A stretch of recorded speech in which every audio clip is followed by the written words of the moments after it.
누가복음 강의 8번째 시간 시작하도록 하겠습니다.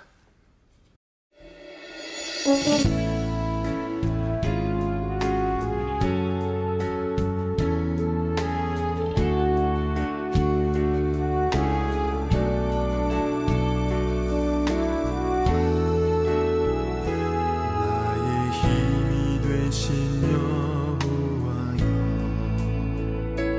내가 주님을 사랑합니다.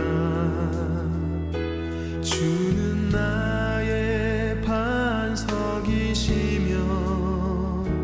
나의 요새시라.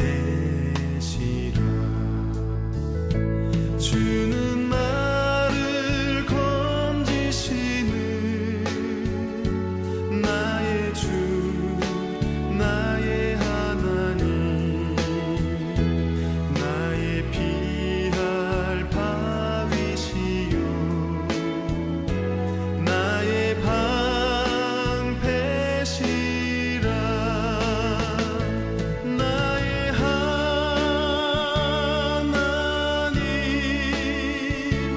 나의 하나님,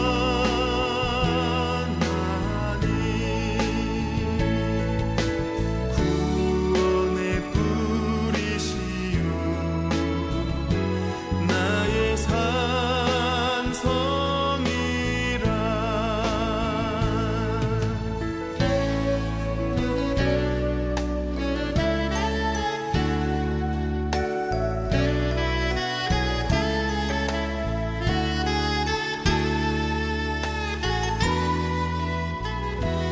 나의 생명이신 여호와여,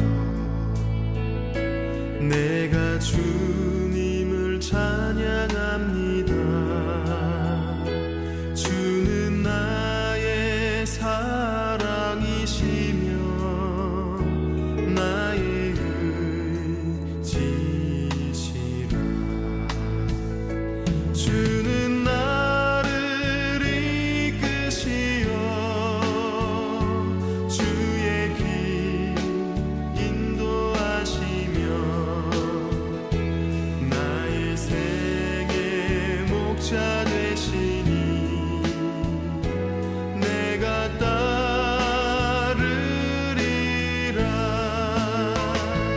나의 하나님,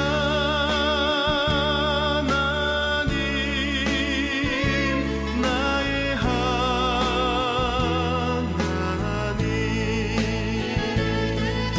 생명의 면류관으로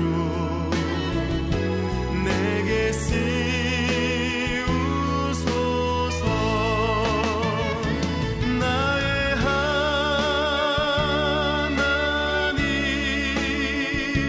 나의 하나님,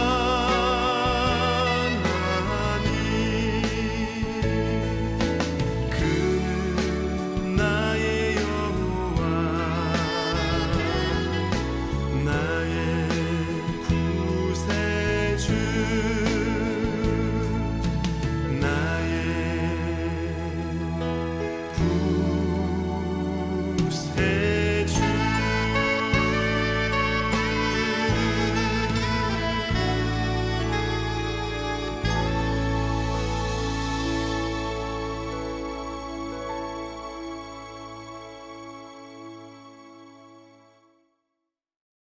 기도드리겠습니다.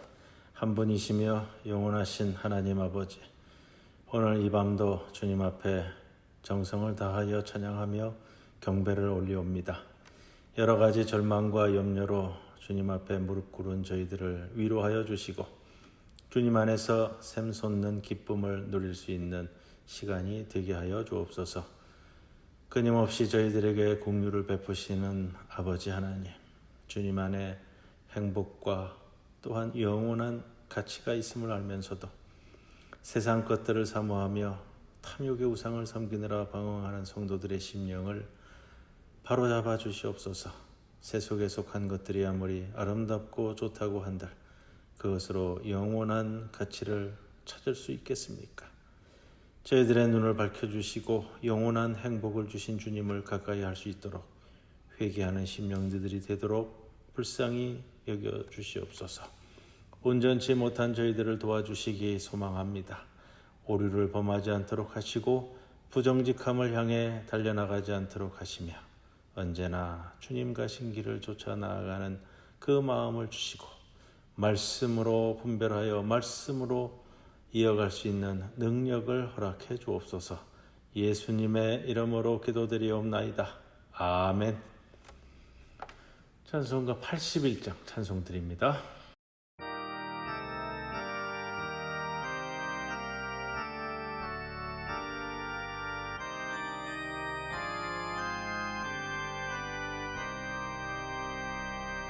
주는 귀한 몸에 참 기쁨의 근원 참된 내 친구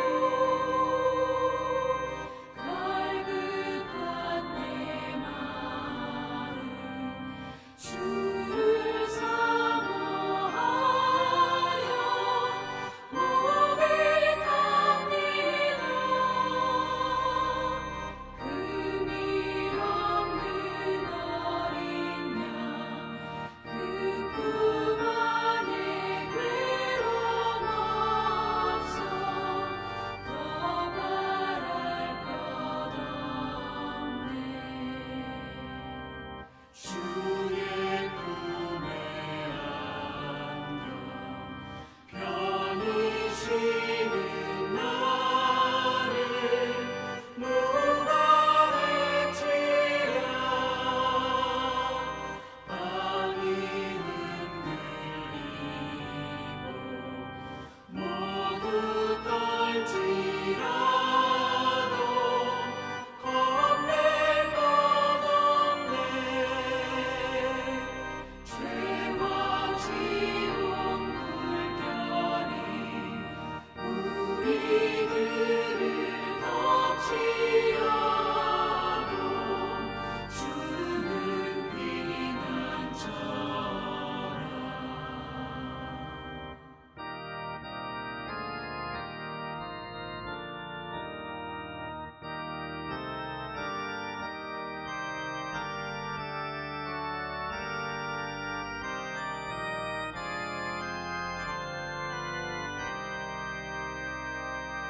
기쁨의 주 예수 우리 함께하니 슬픔 없어라. 하나님의 자녀 폭풍 속에서도 평화로워라. 무슨 일을 만나도 주 안에는 기쁨이 있네. 주는 나의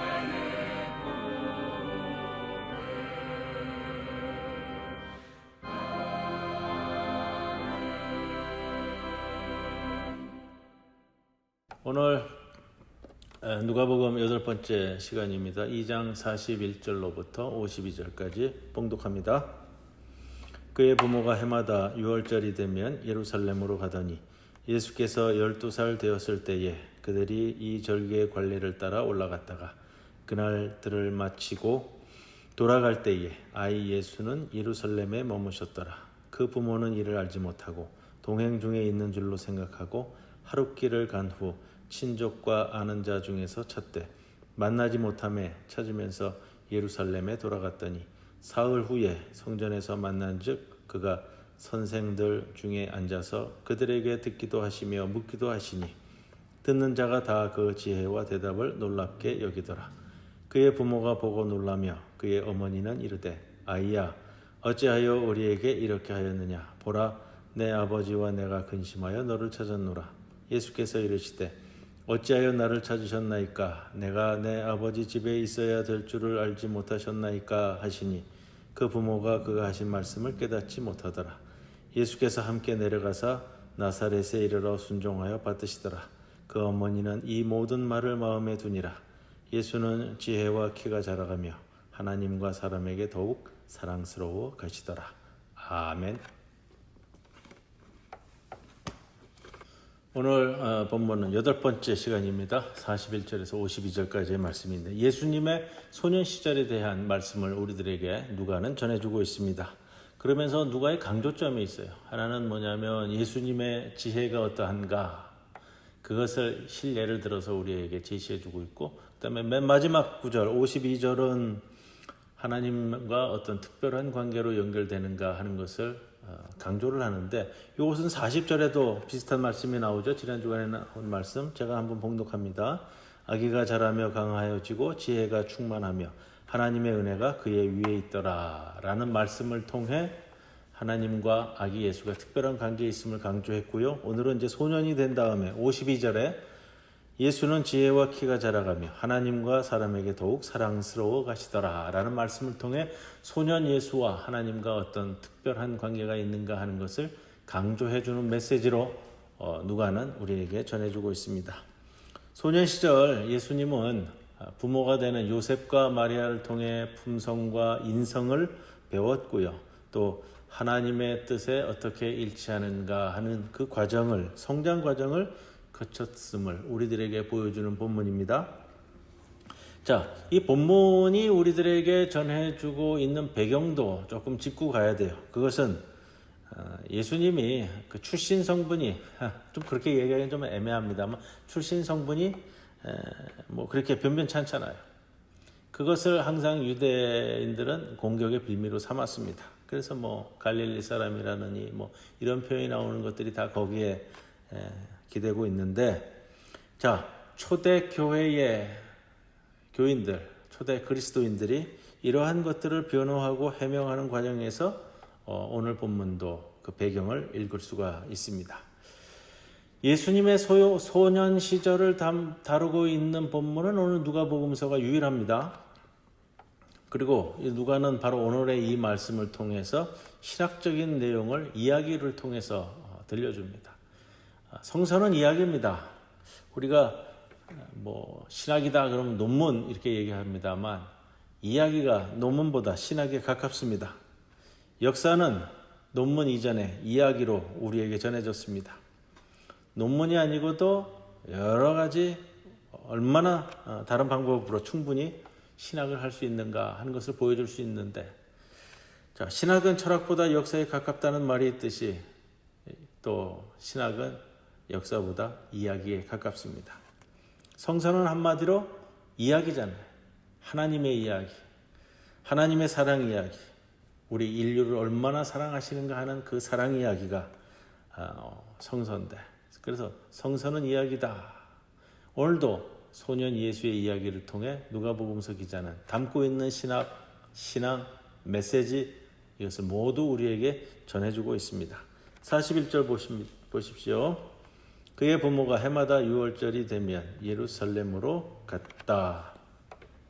자, 유대의 성인들은 1년에 3차례 예루살렘 성전을 방문하게 되어 있습니다. 유월절, 초막절, 오순절 이렇게 되는데 바벨론의 포로기를 마치고 돌아온 이후에는 많이 좀 느슨해진 것 같습니다. 그래도 유월절 하나만큼은 유대인들이 돌아와 예루살렘에서 지내는 것. 그러니까 유월절을 지키고 있는 오늘 요셉과 마리아를 보게 되고요. 그만큼 열심 있는 신앙인이었다. 하나님의 율법 준수에 노력하는 부모였다라는 것을 볼 수 있고요. 자, 보통 13세가 되면 성인 취급을 하고요. 공동체를 책임지는 구성원이 되는 의식을 치렀는데 지금 오늘 본문에 보면 12살이잖아요. 12살. 예수님은 12살인데 13세가 되기 전 1, 2년 전부터 예루살렘에 올라가서 미리 그러한 것들을 배우는 과정을 가졌다고 그래요. 13세가 되면 그때 치르는 의식을 율법의 아들 뭐 이런 표현도 쓴다고 그러는데 자 12살 오늘 12살에 올라갔습니다. 13세가 되기 전에 13세가 되면 이제 벌써 성인이 되는 것이기 때문에 오늘은 뭐 이게 소년 이야기를 누가복음이 가지고 있는 것 같습니다. 6월절 규례는 일주일간 지키죠. 자, 그럼 12살 이야기가 왜 나왔을까? 그리스 문헌이나 헬라 문헌이나 유다 문헌에도 12살의 소년이 지혜가 뛰어났다라는 기록들을 담고 있는 것들이 있었던 것 같아요. 알렉산더나 에피쿠로스나 성서에서는 12살 소년으로의 솔로몬, 모세, 사무엘, 다니엘 등을 다루는데 우리가 사무엘상 3장에 보면 사무엘은 소년 시절에 이미 하나님의 예언자의 부름을 받아서 그 내용을 잘 몰랐지만 엘리 제사장에게 그 예언을 알려주는 역할을, 그러니까 예언자의 역할을 감당했음을 사무엘서는 담고 있는데 누가복음서 기자는 아마도 예수님을 그러한 구약 성경 패턴에 적용해서 오늘 본문을 취사 선택하지 않았겠느냐 이렇게 볼 수가 있고요. 또 6월절에 참여한 사람들은 고향으로 돌아가게 되는데 일주일간 규례를 지키고 돌아가는데 돌아갈 때는 좀 특이했었나 봐요. 남자는 남자들끼리, 여자는 여자들끼리 이렇게 맺어서서 돌아가게 되는데 아이들은 아버지나 어머니 어느 쪽에 붙든지 간에요. 아마 그런 과정에서 오늘 사건이 벌어진 것 같습니다. 아버지, 어머니가 따로따로 가다 보니까 서로 엄마가 또 아빠가 데려갔겠니 한 사건이죠. 46절에 이제 성전에 돌아오니까 사흘 후에 성전에서 만난즉 그가 선생들 중에 앉아서 그들에게 듣기도 하시며 묻기도 하셨다. 여러 학자가 토론하는 장면입니다. 예수님이 제자가 돼서 학자들 밑에서 배움을 받는 것이 아니고요. 오늘 이 본문 말씀을 보면은 학자들과 한 자리에 앉아서 그들의 말을 듣기도 하고 묻기도 하고 가르치기도 하고 예수는 스승의 자세로 소개되고 있습니다. 이것은 아마 누가가 예수님을 이런 학자들과 동등한 위치에 놓으려 했던 의도의 사건으로 보고 있습니다. 그런데 이 학자들이 누구냐? 아마 율법학자일 수도 있고요. 서기관인들 수도 있고요. 성서에서 잘 아는 대학자들일 수도 있습니다.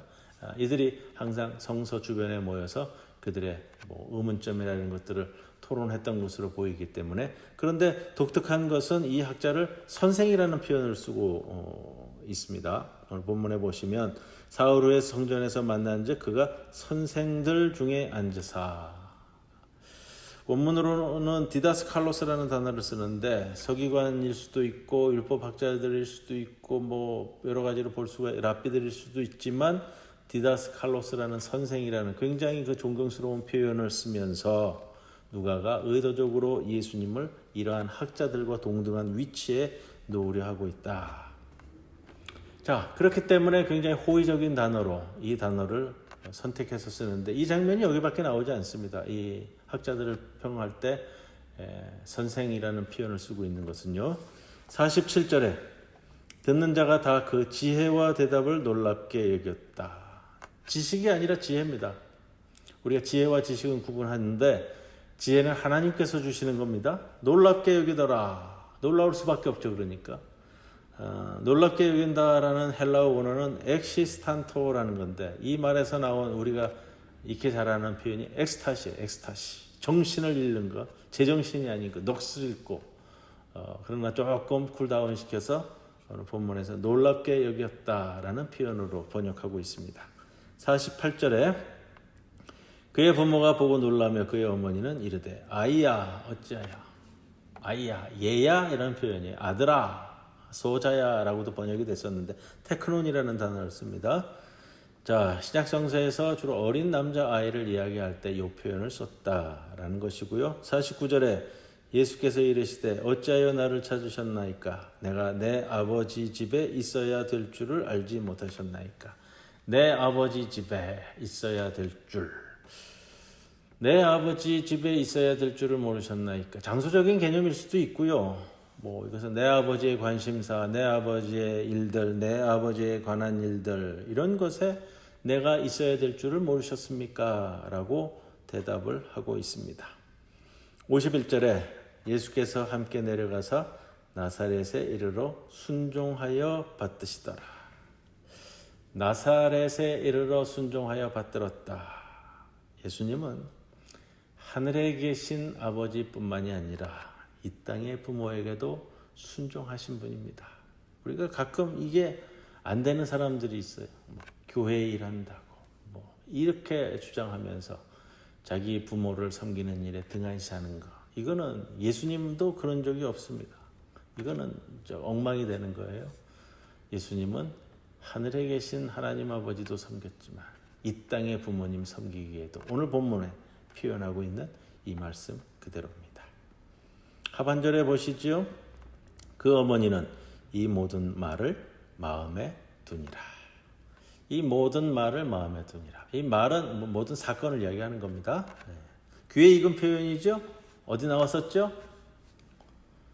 베들레헴에서 광야의 목자들이 천사의 이야기를 듣고 찾아와서 그 이야기 소식을 전했을 때 어머니 마리아가 가슴에 담아두었다 표현하고요. 이것이 또 어디에 나왔느냐? 창세기 37장에 요셉이 형들에게 자기 꿈 이야기를 했을 때 형들이 핀잔을 주었잖아요. 그렇다면 우리가 너를 섬긴다는 말이냐라고 핀잔을 주었을 때 그러나 아버지 야곱은 마음에 담아두었다. 같은 표현이 나오고 있습니다. 자, 사건들을 마음속에 깊이 간직하는 것이 때로는 성숙한 신앙인의 모습이 될 수 있습니다. 좀 그때그때마다 바로바로 이렇게 반응하는 것이 때로는 아닐 때도 있다라는 생각을 갖게 됩니다. 52절에 예수는 지혜와 키가 자라가며 하나님과 사람에게 더욱 사랑스러워 가시더라.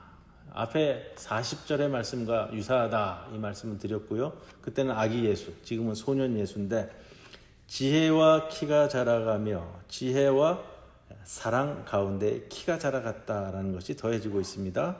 자, 예수님도 우리와 같은 이런 성장 단계를 거쳐왔다. 우리에게도 예수님과 같은 점이 많습니다. 예수님도 처음부터 다 이루어진 것이 아니고요. 그렇다면 예수님의 인성에 대해서 퀘스천하게 됩니다. 시간이 지날수록 예수님은 성장하면서 키가 자라면서 진보하고 성장했다라는 겁니다. 그래서 예수님의 소년 시절 이야기에 담긴 뜻을 이해하고 기억하는 것은 굉장히 깊은 내용들, 메시지들이 담고 있습니다. 또한 이 이야기가 왜 누가복음서 기자는 왜 이 이야기를 여기다가 첨부시켰을까? 마가복음도 마태복음도 하지 않는 이 사건을 왜 첨부시켰을까? 그건 이런 거에 기인한 것 같아요. 초대교회 시대 유대 사람들 중에 지식인 계층이 예수님의 보잘것없는 학력을 거론했습니다. 유명한 학자 밑에서 교육받은 적이 없는 사람이다 라고 무시했다는 거죠. 또 예수의 제자들도 마찬가지입니다. 흔히 예수의 제자들은 세리, 그 다음에 어부 이런 사람들이잖아요. 초대 그리스도교에서 기껏 내세울 수 있는 제자들 중에 지식인은 누구냐? 겨우 얘기해봤자 사도 바울밖에 없어요. 그리고 우리가 일반적으로 생각했을 때 인류 역사상 종교의 창시자나 그 제자들의 학력이 다른 종교에 비해서 그리스도교에서 가장 현저히 낮은 것은 사실이에요. 배운 게 없는 사람들이라고 치부되어지는 그렇습니다. 누가는 예수가 학자들에게 교육받은 적 없지만 오늘 선생들과 학자들과 토론할 만큼 지혜로웠다는 점을, 그것도 성인이 되지 않은 12살 소년이 그랬다라는 것을 유다인에게, 초대교회를 무시하는 유다인들에게 아마 메시지로 외치고 싶었던 그런 배경이 있지 않을까 생각해 볼 수 있습니다. 예수의 소년 시절 이야기에는 별다른 학력을 자랑할 수 없는 사도들을 유다인들이 공격하는 데에서 보호하고 싶은 의도도 있었습니다. 사도행전 4장 13절 이하에 나오는데 설교하는 제자들을 본 유다인들의 표현이에요. 그들을 본래 학문 없는 범인으로 알았다가, 학문 없는 평범한 사람들로 보았었는데 설교하는 걸 보니 놀랍다라는 표현이잖아요. 자, 우리 기독교에서 학력은 부끄러운 일도 아니고요, 또 자랑한 일도 아닙니다. 이 두 가지를 항상 생각하셔야 돼요. 학력이 없다고 해서 부끄러워할 일도 또 자랑할 일도 아닙니다.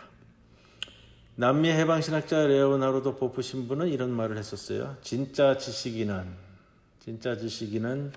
학교에 오래 다닌 사람이 아니라 가난한 이들을 편드는 사람이다 라고 이 기독교의 기본 정신에 빗대어서 이 부분을 표현한 적이 있고요.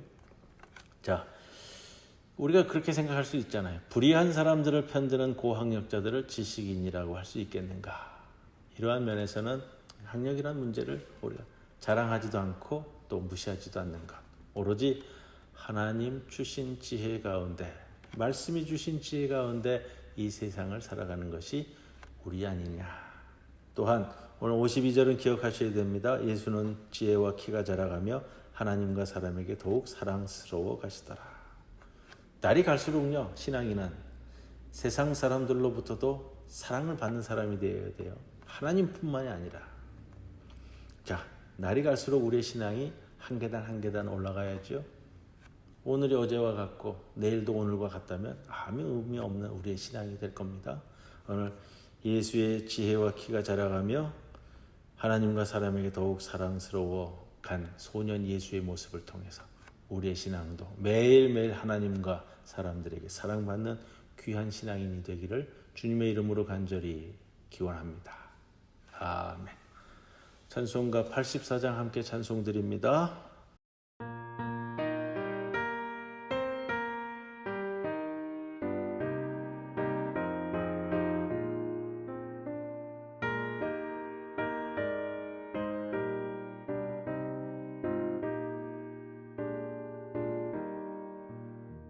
온 세상이 캄캄하여서 참 빛이 없었다니 그 빛나는 영광 나타나 온 세상 비치었네.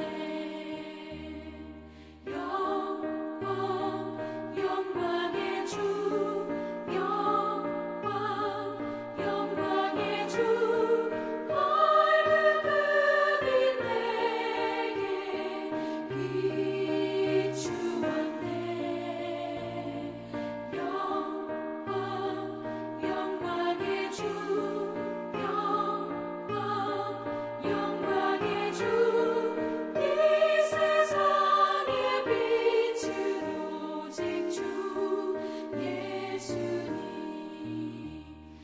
말씀을 믿는 사람은 그 마음이 시원하고 주 명령을 준행하는 자 그 길이 환하겠네.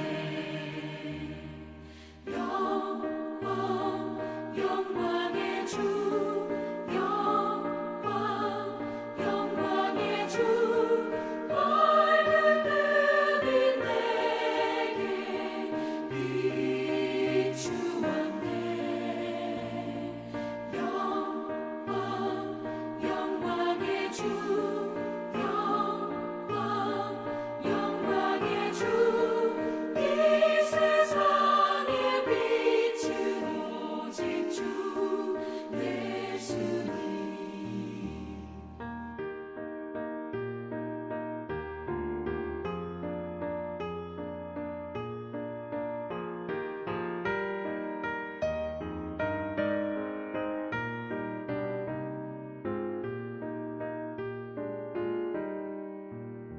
죄 가운데 사는 사람은 그 눈이 어두워도 그 죄악을 씻는 날에는 그 눈이 밝아지네.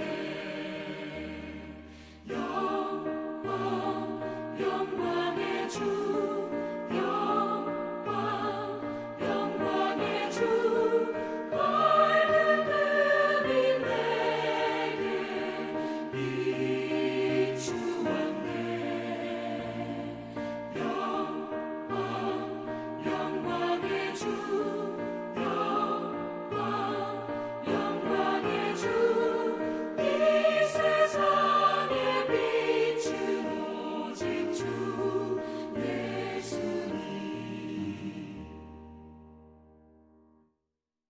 주님 가르쳐 주신 기도 함께 드림으로써 우리 수요 누가복음 강의 시간을 마치겠습니다.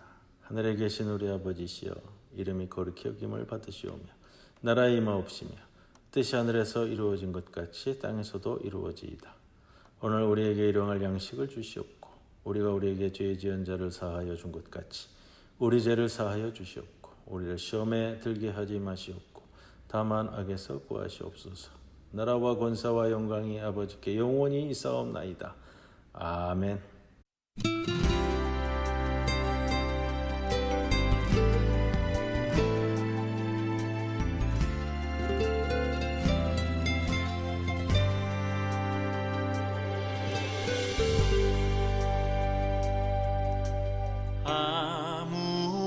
아무것도 두려워 말라.